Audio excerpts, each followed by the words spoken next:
पिछले कई महीनों से भारतीय इकोनॉमी में गिरावट का दौर चल रहा था। कई महीनों से इकोनॉमी धराशायी हो रही थी। इकोनॉमी में चारों तरफ गिरावट ही दर्ज किए जा रहे थे, चाहे वो स्टॉक मार्केट हो या फिर रुपीज़ का वैल्यू हो या फिर हमारा फॉरेक्स रिजर्व हो, हर जगह गिरावट का दौर था। कई महीनों से हमारा इकोनॉमिकल कंडीशन बेहतर नहीं था, क्योंकि हमारे शेयर मार्केट में भी गिरावट दर्ज की जा रही। पिछले 6 महीने से हमारा शेयर मार्केट गिरता ही जा रहा है और एक बहुत बड़ी गिरावट की ओर चला गया। लगभग 15% तक की गिरावट हो चुकी है हमारे शेयर मार्केट में। वहीं रुपया में भी गिरावट का दौर चल रहा था। रुपया भी गिरता हुआ जा रहा था और 87 रुपया पर डॉलर हो चुका था। $1 की कीमत 87 रुपया से भी अधिक हो चुकी थी। और आपका फॉरेक्स रिजर्व में भी बड़ा गिरावट दर्ज किया जा रहा था। हमारा फॉरेक्स रिजर्व भी लगभग $100 बिलियन के करीब गिर चुका था। $100 बिलियन से अधिक की गिरावट से हमारे स्टॉक एक्सचेंज में भी हुआ था।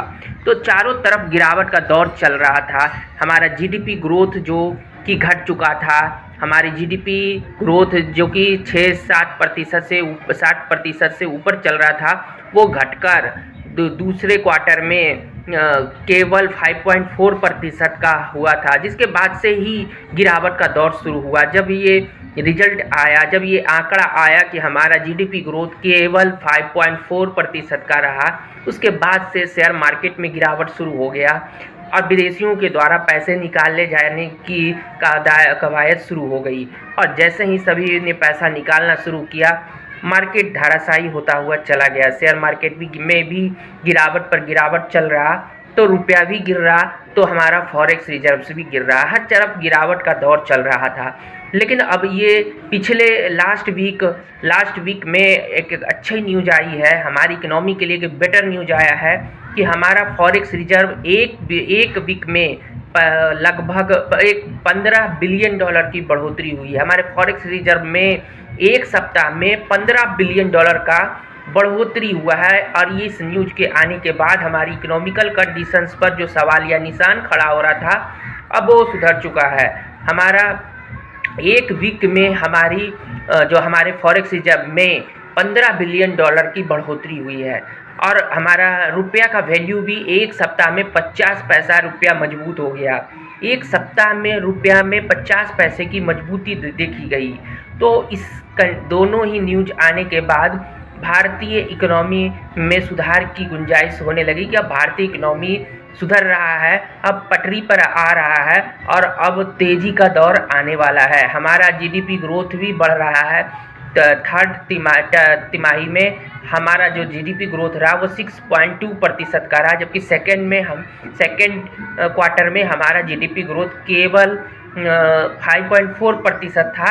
लेकिन थर्ड क्वार्टर में हमारा जीडीपी ग्रोथ 6.2% रहा। लेकिन फोर्थ क्वार्टर में ये 6.5% से ऊपर रहने वाला है। फोर्थ क्वार्टर का रिजल्ट भी अब कुछ दिनों में आएगा। अब फोर्थ क्वार्टर भी पूरा होने वाला है, 10-15 दिन और बाकी है। ये पूरा होने के बाद एक आध महीने के बाद फिर इसका भी आंकड़ा आएगा कि फोर्थ क्वार्टर में कितना ग्रोथ किया भारत ने। तो उम्मीदें तो जताई जा रही है कि फोर्थ क्वार्टर में भारत का ग्रोथ 6.5% से ऊपर का रहने वाला है। तो अब तेज़ी से हमारी इकोनॉमी में सुधार हो रही है, चाहे वो हमारा फॉरेक्स रिजर्व्स में सुधार की बातें हो, चाहे हमारी करेंसी की वैल्यू में सुधार की बातें हो, या फिर शेयर मार्केट की वैल्यूज में सुधार की बातें हो। हर जगह पे अब सुधार दिखने वाला है। शेयर मार्केट में एक लंबी गिरावट के बाद अब ऊपर सुधार की ओर जाने वाला है। लगभग 6 महीने से हमारा शेयर मार्केट में गिरावट दर्ज किया जा रहा था। जो हमारा सूचकांक था वो 85,000 पॉइंट्स के करीब था, वो गिरते गिरते 72,000 पॉइंट्स के करीब आ चुका था। अब इसमें संभावनाएं जताई जा रही है कि अब जो गुड न्यूज़ आए हैं उससे मार्केट में इसका प्रभाव पड़ेगा और मंडे से जब मार्केट खुलेगा तो मार्केट में तेज़ी देखी जाएगी, क्योंकि कई गुड न्यूज़ आए हैं।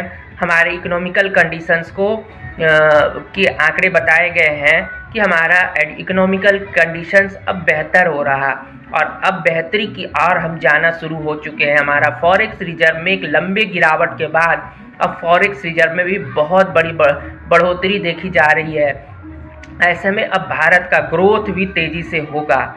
जो एक लंबी गिरावट के बाद अब तेज़ी का दौर आने वाला है, जब हमारे ग्रोथ जो है वो फास्टेस्ट मोड में हो सकता है। जब हमारे पास पर्याप्त फॉरेक्स रिजर्व रहेगा और जब हमारी करेंसी स्टेबल रहेगी, तो समझ सकते हैं अगर ये दोनों कंडीशंस को फुलफिल कर लेती है सरकार, तो हमारा ग्रोथ 8 से 10% का भी हो सकता है। क्यों नहीं हो सकता? भारत का ग्रोथ 8 से 10% का सालाना ग्रोथ क्यों नहीं हो सकता? केवल कमी किस चीज़ की है? ना हमारे पास मैन पावर की कमी है, ना हमारे यहाँ संसाधनों की कमी है। हमारे पास मॉडर्न आधुनिक संसाधन भी उपलब्ध हैं, हमारे पास मैन पावर भी उपलब्ध हैं, हमारे पास सुविधाएं और जो आवश्यक इंफ्रास्ट्रक्चर हैं वो भी उपलब्ध हैं, ट्रांसपोर्टेशन की व्यवस्थाएं भी हमारे पास है। तो फिर हमारा ग्रोथ 8 से 10% का क्यों नहीं हो सकता?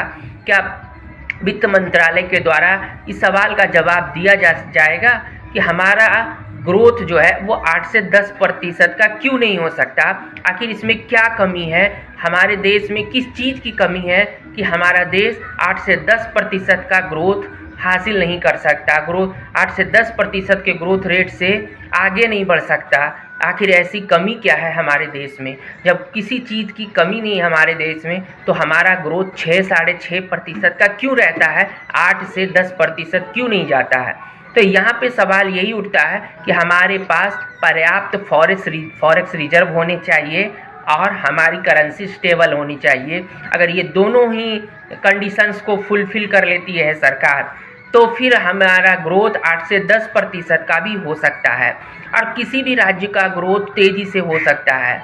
बिहार जैसे राज्य जो कि बहुत पिछड़े हैं, एक ज़माने में इनकी कोई अहमियत नहीं थी, इतने गरीब और इतना पिछड़ा था बिहार कि यहाँ के लोगों को तो खाना तक नसीब होना मुश्किल था।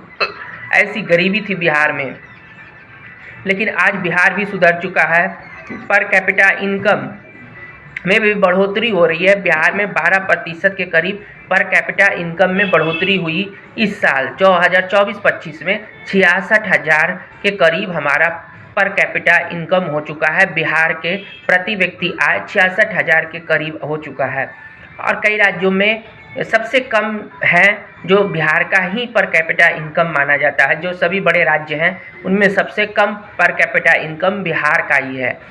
यहाँ पे लोगों की इनकम बहुत कम है, तो यहाँ पे फास्टेस्ट ग्रोथ की सबसे ज़्यादा आवश्यकता है। मैन पावर की भरपूरता है, प्रचुर मात्रा में, मतलब हमारे पास मैन पावर की कोई कमी नहीं है, स्किल्ड लोगों की कोई कमी नहीं है। हमारे पास स्किल्ड लोग भी हैं और मैन पावर भी प्रचुर है मात्रा में है। तो फिर हमारे पास किस चीज़ की कमी है कि हम तेज़ी से विकास नहीं कर सकते? बस हमारे पास निवेश आने की जो है दिक्कत। अगर बिहार में निवेश आ जाता है तो बिहार का विकास जो 15-16% का भी हो सकता है। इस बार 14.5% के रफ्तार से बिहार का विकास दर रहा था, तो 14.5 से बढ़कर 15-16 तक भी जा सकता है, 20 तक भी जा सकता है। जितना चाहे उतना जा सकता है, जितनी हम मेहनत करेंगे उतना विकास हो सकता है, क्योंकि बिहार में मैन पावर की कोई कमी नहीं है। यहाँ पे जो मैन पावर बड़े पैमाने पर लोग, स्किल्ड लोग भी हैं, एजुकेटेड लोग भी हैं। बिहार में बेरोजगारी की समस्याएं बहुत है, करोड़ों की संख्या में लोग बेरोजगार हैं। ऐसे में बिहार में रोजगार की सबसे ज़्यादा आवश्यकता है और बिहार के विकास का होना बहुत ज़रूरी है। तो बिहार जैसे राज्यों में जब तेज़ी से काम होगा तो बिहार में बेरोजगारी घटेगी और बहुत तेज़ी से लोग आगे भी बढ़ेंगे। तो बिहार जैसे राज्यों में कैश की जो कमी देखी जाती है उन सबको फुलफ़िल करने की ज़रूरत है। केंद्रीय सहायता की भी ज़रूरत है और निवेश की भी ज़रूरत है कि बिहार में निवेश आए, बिहार को कुछ केंद्रीय सहायता मिले, जिससे कि बिहार का विकास तेज़ी से हो सके, बिहार में तेज़ी से काम हो सके। जब तक बिहार में निवेश नहीं आएगा तब तक बिहार का विकास तेज़ी से होना संभव नहीं है। टेक्सटाइल के क्षेत्र में बिहार के बहुत सारे लोग काम करते हैं और इसी के लिए बिहार सरकार का ये स्कीम है कि वो टेक्सटाइल से क्षेत्र को बिहार में बढ़ावा देनी चाहते हैं कि वो चाहते हैं कि टेक्सटाइल के क्षेत्र में हमारे राज्य के लाखों लोग काम करते हैं, उन्हें बिहार में ही काम मिले, टेक्सटाइल इंडस्ट्रियाँ बिहार में ही लगे। तो ऐसे में वो जो मज़दूर दूसरे राज्यों में काम करने जाते हैं, गुजरात में जाते हैं, महाराष्ट्र में जाते हैं, वो बिहार में ही टेक्सटाइल कंपनियों में काम करें। तो इसलिए बिहार में ही टेक्सटाइल कंपनियां लगाने के लिए बहुत ज़्यादा फोर्स किया जा रहा है, उसके लिए पॉलिसीज़ बनाई जा रही है, उसके लिए स्कीम्स दिए जा रहे हैं कि बिहार में ही टेक्सटाइल फैक्ट्रियाँ लगे। तो टेक्सटाइल को भी प्रमोट किया जा रहा है, फूड प्लांट्स बिहार में लग सके, इसके लिए सरकार बहुत ज़्यादा प्रयास कर रही है, उसके लिए स्कीम्स बनाए जाएंगे। अभी न्यू स्कीम्स बनाया जाना है फूड प्लांट्स के लिए, रिन्यूएबल एनर्जी के लिए भी न्यू पॉलिसीज़ बनाई जानी है, प्लास्टिक्स के लिए, कई इंडस्ट्रियां के लिए बिहार में न्यू पॉलिसीज़ बनाई जानी है, जिससे कि बिहार में ज़्यादा से ज़्यादा निवेश हो सके और बिहार का तकदीर और तस्वीर बदल सके, बिहार के लोगों की बेरोजगारी दूर हो सके और बिहार से गरीबी दूर हो सके।